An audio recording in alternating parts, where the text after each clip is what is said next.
Saya izin menjawab, Pak. Nah, apa Baldwin effect itu apa?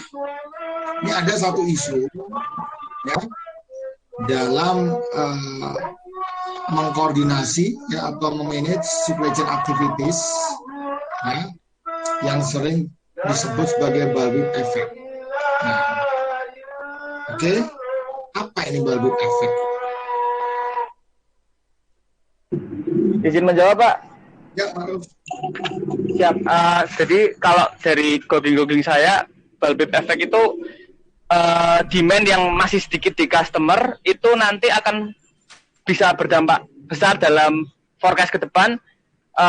Dari pihak awalnya kan dari customer kan kecil ya Pak, tapi akan berkembang semakin besar ke retailer, wholesaler, manufacturer sampai supplier Pak. Jadi dia akan semakin besar di masa depan gitu forecastnya. Good Maruf ya. Tapi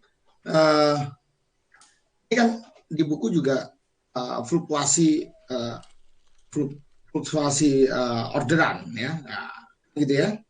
Adanya fluktuasi orderan di aktor-aktor di sepanjang supply chain activities ya. Seperti itu kalau di buku ya. Adanya fluktuasi orderan ya. Kalau Ma'ruf tadi sebut juga seperti itu ya. Tapi bisa paham nggak yang dimaksud dengan definisi Baldwin effect yang tadi Ma'ruf utarakan? Ada gambaran nggak gitu tentang masalah fluktuasi ini, fluktuasi orderan ini?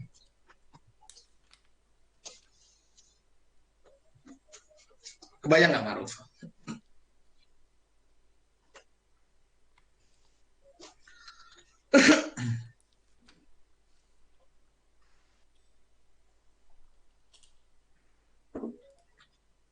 Maruf?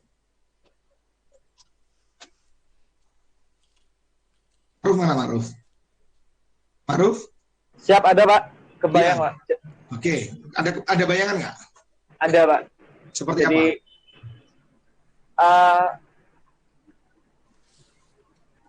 Berarti pengaruh terhadap demand dari customer baik itu meningkat sedikit atau menurun sedikit itu nanti akan berpengaruh juga dengan cara supply chain-nya ya Pak ya? Benar. Jadi intinya begini, misalkan ya, ini kita ngomongin customer akhir ya, Maruf ya. Harusnya demand di tingkat customer akhir itu 10 ya. Tetapi barang yang datang ya itu 12 misalkan ya. Kelihatannya sepele kan? Hanya kelebihan 2 unit produk kan? Ya enggak? Nah, 2 unit produk ini itu mempunyai konsekuensi, ya. Konsekuensi kalau tadi pengirimannya pas 10, ya, mungkin harga jual produk ini, ya, enggak 500 misalkan, ya, mungkin 480 misalkan, ya. Nah, itu baru kelebihan 2 unit, ya. Nah, kelebihan 2 unit ini pun sama. Andai kata pengirimannya akurat, ya, di tingkat distributor ke retailer, nggak 12, ya, ngirimnya 10, ya, bisa jadi harganya juga nggak lebih mahal, nggak segini, gitu, ya. Nah, yang lebih ekstrim, ya, kalau misalkan adanya kelebihan barang ini sampai mempengaruhi biaya transportasi yang lebih besar. Katakanlah ya, tadinya kalau barang yang saya antar misalkan pas 4 ton, saya cuma butuh 1 truk. Cuman karena yang dikirim kelebihan 1 ton lebih misalkan ya, lebih 10 kilo yang mau nggak mau gitu ya, saya akan gunakan moda transportasi yang lain ya, yang tentunya akan ada biaya tambahan ya. Atau misalkan kalau saya barengin di situ, charge-nya lebih tinggi gitu ya. Andai kata barang yang harusnya dibeli konsumen itu kebutuhannya sama dengan yang datang, itu clear ya. Nah, efek kebelakangnya juga barang akhir itu kan tersusun dari beberapa part ya, kalau bill of material ya, tersusun dari beberapa part komponen atau beberapa part item ya, yang tiap part item itu ada suppliernya sendiri ya. Jadi 2 unit barang tadi misalkan ya, dia perlu apa namanya, satu botol satu botol plastik untuk satu produk, berarti 2 botol plastik. Satu botol plastik butuh penutup ya. Kebetulan antara wadah dengan penutupnya suppliernya beda gitu ya. Jadi bisa jadi satu item produk itu terdiri dari 2 part yang suppliernya sendiri, ada lagi part yang lain suppliernya sendiri. Jadi kalau kita buka ya, ternyata ada aktivitas, entah itu transportasi, entah itu aktivitas produksi terhadap part-part penyusun produk jadi itu. Jadi kelihatannya sepele, 2 unit saja kelebihannya, tetapi ketika kita tarik ke belakang ya, dua unit barang itu penyusunnya itu suppliernya banyak gitu. Jadi kalau di manufaktur, oke, saya jadi pesen material atau part ini lebih banyak karena ada pesanan 1 unit produk jadi barang ini gitu ya. Jadi 1 unit produk barang jadi ini melibatkan banyak supplier, banyak part ya. Dan itu mempengaruhi biaya delivery-nya ya. Transportasi, logistiknya pun akan berbeda. Jadi dampaknya juga sangat apa namanya, sangat besar sebenarnya ya. Kelihatannya sepele 2 unit produk, cuman pengaruhnya cukup besar ya.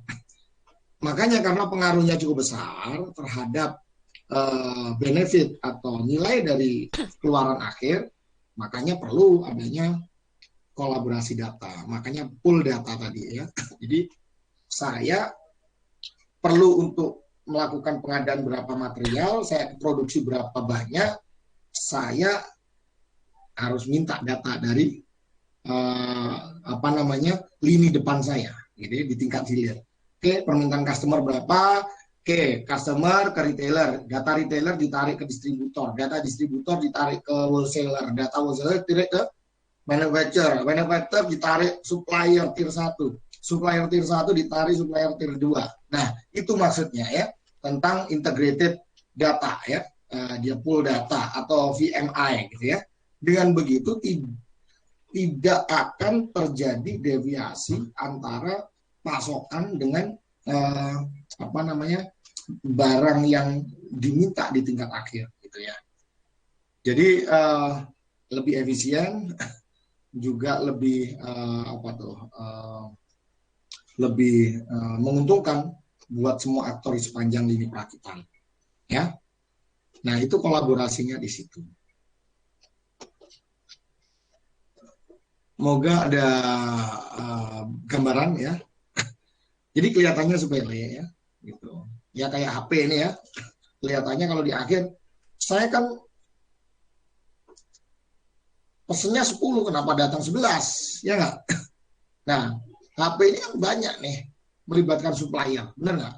Manufacturernya mungkin Samsung gitu ya.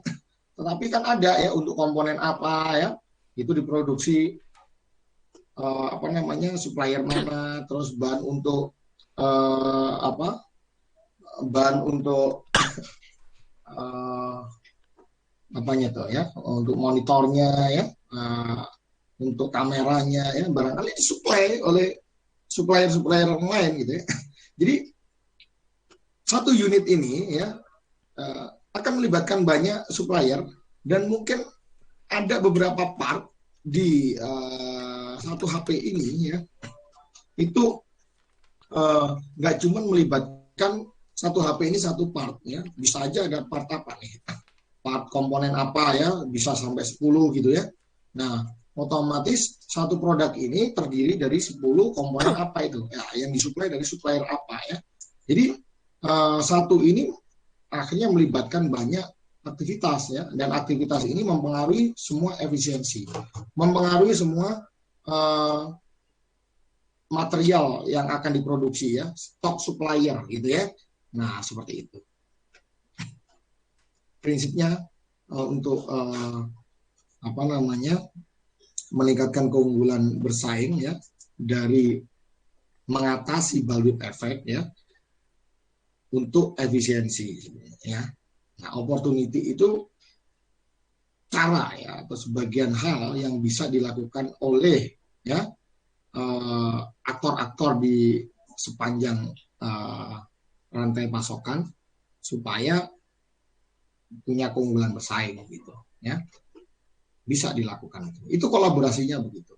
Makanya walaupun tidak dalam satu kendali, tetapi kalau kolaborasi ini ternyata ya semua pihak satu mindset ya, bisa itu dibangun ya kolaborasi. Jadi aktor dari hulu ke hilir bisa aja duduk bareng ya, transfer knowledge ya, saling berbagi. Oke, ini untuk menjalankan VMI-nya ya, ini seperti ini ya.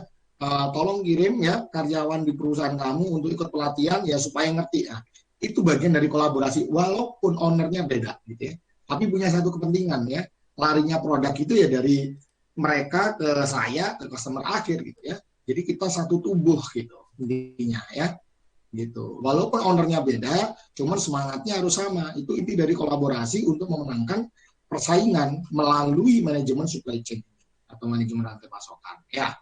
Nah, kalau hulu dan hilir dikuasai satu perusahaan gampang gitu ya. Gitu ya. Yang Indo itu bisa memaksakan ya ke perusahaan-perusahaan, misalnya anak perusahaannya, ke cabangnya gitu ya. You harus begini, you harus implement ini, itu bisa gitu. Karena holding atau pimpinannya bisa memaksakan itu gitu ya, karena pemegang sahamnya atau ownernya sama gitu. Sementara kalau yang ownernya berbeda-beda ini kan tantangan tersendiri ya, termasuk ada local optimization tadi ya. Nah, kalau yang dipegang kendali Indo itu local optimization ini praktis bisa diminimalkan gitu ya. Oke ya, gitu. Nah, bahkan mereka bisa melakukan transfer pricing gitu. Enaknya kan begitu ya, kalau kendali ada di satu owner. Oke, ada pertanyaan lagi? Oh ya Pak, saya mau nanya Pak, kalau ball wave effect ini berarti kan Ya, Rifki. dari consumer meningkatnya demand, habis itu jadi ngaruh ke atas-atasnya ya Pak, ke retailer, ke wholesaler, ke suppliers ya Pak. Iya, Nah dia tuh pasti. berlaku sebaliknya nggak sih Pak? Misalnya demandnya itu turun dari consumer, nanti dia bisa nggak kejadian ball wave effect gitu, tapi ke bawah gitu Pak? Bisa, bisa, bisa. Jadi harusnya dia butuhnya 10, dikirimnya 9. Iya nggak? Oke? Oke Pak. Nah, kan ngaruh tuh ya. Harusnya di hulunya, coba kamu ngasih infonya benar ya. Oke? Saya bisa mencapai economic of scale gitu ya. Tanggung, makanya kemarin tanggung banget. Harusnya economic of scale-nya saya sekali produksi misalkan 2 ton ya. Karena demand-nya kamu nggak nyampe 2 ton, ya saya cuman produksi 1,5 ton ya. Nah, karena nggak economic of scale per unitnya jadi lebih mahal ya, saya ngecas kamunya jadi lebih mahal. Gampangnya begitulah ya. Baik Pak. Nah, jadi baik berupa kelebihan atau baik berupa kekurangan itu akan punya dampak ya. Kurangan di tingkat hilir sampai customer akhir, mintaan katakanlah 10 yang datang 9 ya, pasti ada orang yang mau beli tapi nggak kebagian. Nah, dalam konsep inventory management itu biaya itu disebut stock out cost ya. Oke ya. Stock out cost. Nah, itu biaya itu harus bisa dikalkulit juga, dihitung, dinilai ya. Nah, itu semacam bagaimana cara menilainya ya, bisa diposisikan sebagai opportunity cost ya, yang hilang. Harusnya saya untung ini karena barang nggak ada ya, ya saya nggak jadi untung ya. Dampak berikutnya kalau kalau ada pesaing ya, konsumen itu bisa jadi beli di lain gitu ya. Harusnya konsumen saya nggak ada, dia beli pesaing ya. Oke, jadi kehilangan customer saya ya. Kalau cuma kehilangan cuma sekali, yang jadi masalah ketika pesaing saya mampu memberikan layanan yang lebih bagus juga, dia nggak akan balik lagi ya. Itu bagian dari komponen biaya stock out cost, harus dikalkulasi ya, antara biaya potensi profit yang hilang sama potensi customer saya itu nggak balik lagi, hilang ya. Nah, itu dikalkulasi kira-kira berapa nilainya, itu masuk stock out cost. Baik Ada Pak. lagi Terima kasih Pak. tarifnya? Izin bertanya, Pak. Ya, Siti ya. Iya, Siti benar. Pak. Iya, Pak Siti Namira, Pak. Iya, Pak. Ini kan di buku itu kan salah satu kausnya dari bullwhip effect itu kan dibilangnya price fluctuation siapa. Jadi adanya peningkatan order tuh salah satunya karena tiba-tiba ada kayak si customer atau itunya take advantage of low price discount dan sales. Terus di buku juga dibilang salah satu remedinya price stabilization. Ini berlaku untuk short run aja atau long run juga ya Pak? Karena kalau long run, apakah ini nggak backfire ke perusahaan Pak? Karena kan kalau harga meningkat juga seiring perkembangannya zaman ya Pak. Apakah ini memang berlaku di short run aja atau long run juga gitu Pak? Long Terima run, kasih long Pak. run, ya. Long run juga ya. Long run itu gimana ya Pak? Karena apa Selama nggak backfire perusahaan ya Pak? selama perusahaan tidak bisa mengatasi masalah bulk effect itu ya, maka dampaknya long run gitu ya.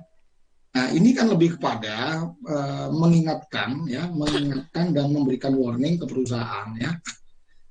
Bulk effect ini kelihatannya sepele ya, terkait dengan barang kayaknya lebih dua ya atau hanya lebih tiga, tetapi lebih dua lebih tiga ini kan ada dampaknya terhadap harga gitu ya. Kalau tidak kelebihan ya, atau tidak kekurangan ya, mungkin biaya-biaya lain kayak transportation cost atau beban produksi di sisi hulunya ya, itu dia tidak akan naikin gitu ya, kalau misalkan orderannya dari awal infonya jelas gitu gitu. Nah, uh, jadi bisa jadi kalau tidak ada bulk effect itu harga produk akhir jauh lebih murah, intinya begitu gitu ya. Nah, kalau itu tidak diatasi ya, maka ya competitive advantage dari produk itu ya di pasar jadinya akan berkurang gitu. Apalagi kalau pesaing ya, pesaing produk itu mempunyai supply chain manajemennya yang lebih bagus ya. Praktis bulk effect ini coba diatasi dengan solusi-solusi seperti tadi ya, kayak VMI ya, vendor managed inventory ya, pakai integrasi data, big data ya, seperti itu ya, atau dia menggunakan ERP gitu ya. Nah, otomatis ya, lain jadi lebih unggul. Intinya begitu. Sebelum itu dilakukan atau diatasi, maka masalah competitive advantage terkait dengan variabel harga misalnya, nah, ini dampaknya akan terus terjadi gitu ya. Jadi kalau dikatakan long run ya akan begitu ya, dia akan nggak panjang. Oh, baik, terima kasih Pak. Berarti ini kayak bisa jadi reminder buat perusahaan juga ya Pak? Ya memang itu ya. Jadi adanya isu bulk effect itu memang tujuannya begini ya. Tujuan supply chain management itu ya salah satunya tujuannya tadi ya maximize competitive advantage ya, untuk memaksimumkan competitive advantage ya dan benefit ya apa namanya produk gitu bisnis. Maka beberapa isu ini harus lu mengerti ya. Untuk mendapatkan advantage ini melalui supply chain harus ada kolaborasi hulu ke hilir, intinya begitu nih. Tapi ingat kolaborasi ini nggak gampang loh, gitu ya. Nah, nggak gampangnya apa? Ada beberapa permasalahan-permasalahan pada saat lu mau memanage supply chain activities ini, ya, atau karena melibatkan banyak aktor, ya, gitu loh, nggak gampang gitu, ya, jalannya itu searah, sevisi, itu susah, gitu ya, ya, walaupun kalau ditanya semuanya pada pengen untung, pengen gitu ya, untung lebih gede, pengen gitu ya, tapi gaya di tiap sistem operasi atau tiap owner yang berbeda itu beda-beda. Nah, kalau bisa satu visi menyadarkan bahwa dengan adanya kerjasama, kolaborasi ya, untuk memperkuat rantai pasokan atau rantai nilai ya di sepanjang aktivitas hulu hilir, nah ini bagus. Makanya diingetin ya untuk membangun ini ada masalah local optimization loh, ya kan, yang sering terjadi di masalah kolaborasi ini ya. Ada yang cuma mau menang sendiri nih ya, pengen untung gede gitu, nggak mau ngalah gitu ya. Ya. Nah, yang lainnya udah mau ngalah nih, tapi satu nih aktor yang nggak mau ngalah nih, otomatis produk kita juga akhirnya tetap mahal juga jualannya gitu ya. Ada lagi masalah bulb effect kayak tadi ya, fluktuasi order lah ya, bisa terusnya eh, X gitu, tapi jadinya X minus atau X plus gitu ya, kurang atau lebih gitu ya. Nah, itu juga masalah gitu ya. Itu yang harus diatasi untuk dapetin efisiensi. Karena tanpa kolaborasi dan koordinasi yang bagus antara players, bulb effect ini nggak mungkin untuk teratasi ya. Ini perlu adanya sinkronisasi data ya, apa namanya, saling informatif ya untuk masalah data gitu ya. Supplier butuh data dari buyernya ya, dan sebaliknya ya. Buyernya butuh data dari suppliernya. Ketika ada masalah di salah satu aktor ya, aktor yang lain ikut membantu gitu loh ya. Nah, jadi yang simpelnya begini, saya itu bisa ya jual harga murah kalau kuantitas pembelian saya, supplier saya itu minimal sekian, dia diskonnya akan lebih tinggi. Tapi saya tidak punya duit cash gitu ya. Siapa tahu ya aktor yang lain mau membantu gitu loh ya. Oke deh, gue pinjemin duit gitu ya. You kasih diskon gue ya gitu ya. Nah, seperti itu sangat dimungkinkan gitu ya, kolaborasi saling ngebantu itu. Jelas? Ya, terima kasih Pak. Ada pertanyaan lain?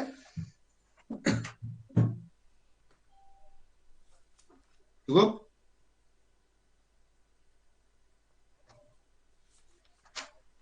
Ya, kalau cukup ya,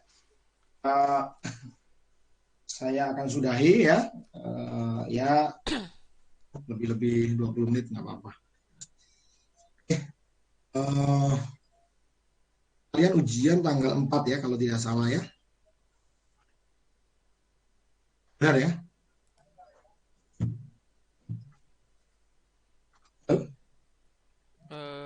Betul, Pak. Oh iya betul Pak. Nah, tanggal 4 ya. Tanggal 4 itu hari Rabu kalau nggak salah ya. Benar ya? Iya, betul, Pak. Iya Pak.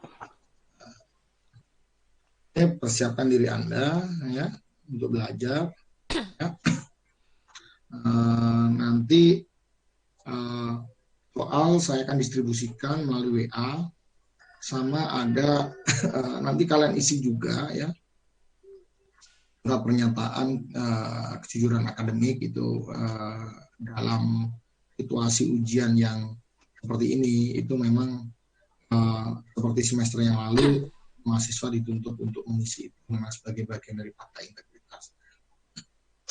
Jadi nanti saya akan kirim ke WA pada saat jam ujian berlangsung ya, untuk mulainya. Waktunya ada di situ ya. Nanti kalian juga kirim foto ya, kirim ke gambar jawaban ujian kalian ya, apa namanya, melalui email yang nanti saya akan share ke kalian. Itu ada pertanyaan? Pak, izin tanya sedikit terkait ujiannya, itu nanti lebih ke hitungan atau ke teori-teori juga ya, Pak? Kalau itu ya, saya susah menjawabnya. Oh, baik, Pak. Oke. Ya, pastilah yang sesuai, yang relevan dengan apa yang kalian sudah pelajari ya. Bisa hitungan itu kan sebenarnya konsep juga, ya nggak? Gitu. Untuk MO ini kan pendalaman konsep. Pendalaman konsep itu bisa konsep memang satu hal, bisa juga konsep terkait dengan teknik hitungan. Kan begitu. Ajarin aja. Tapi apa yang sudah pernah kita diskusikan, insya Allah akan seperti itu soalnya, gitu ya. Gitu. Baik, Makanya terima kasih, Pak. saya membuka ruang kalian di setiap perkuliahan. Kalau ada yang nggak ngerti ya silakan kalian nanya.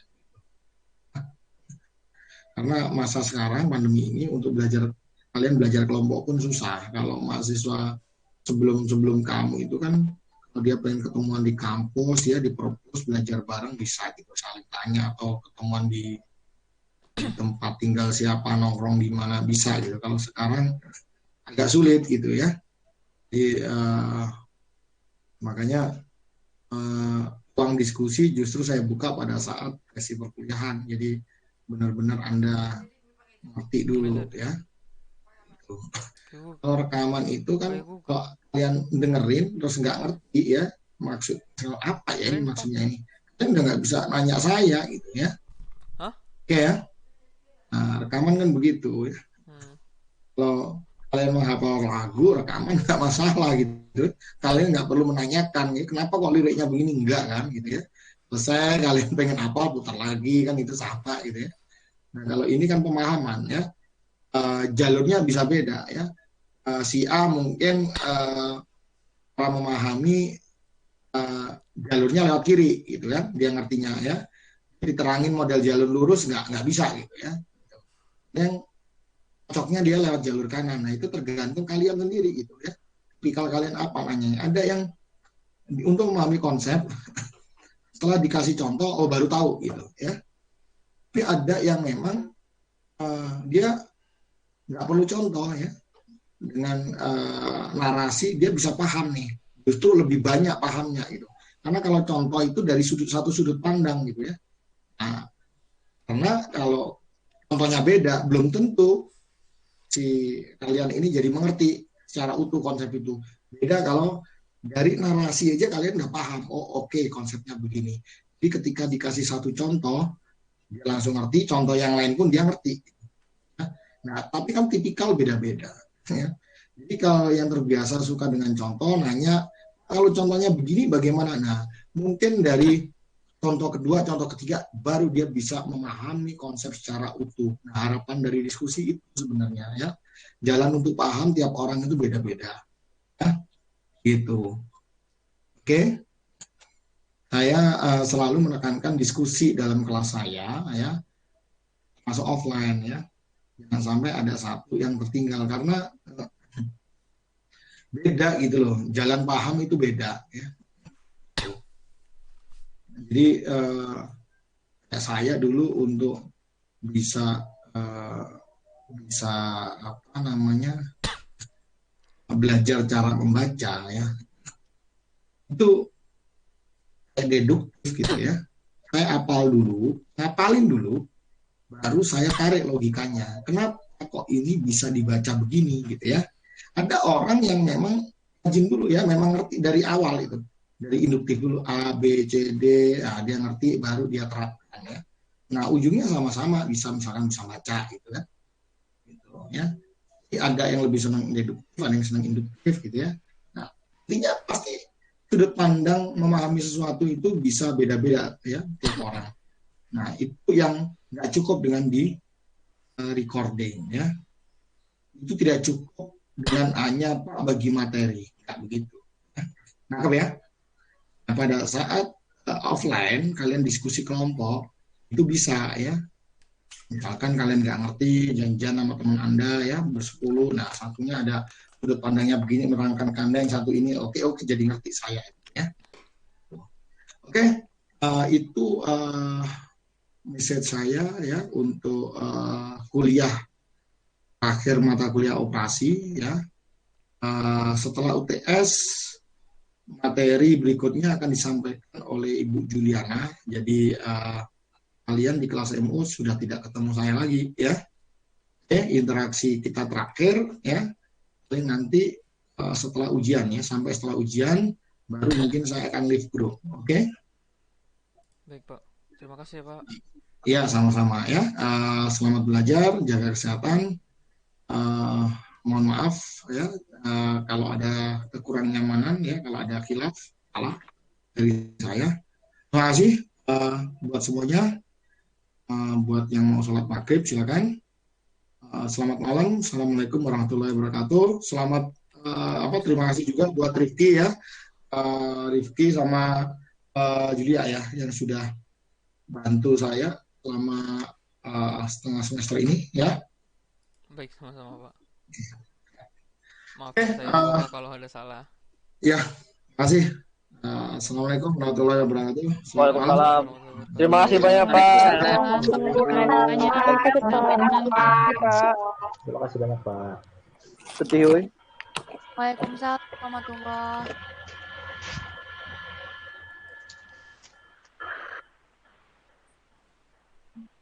wabarakatuh.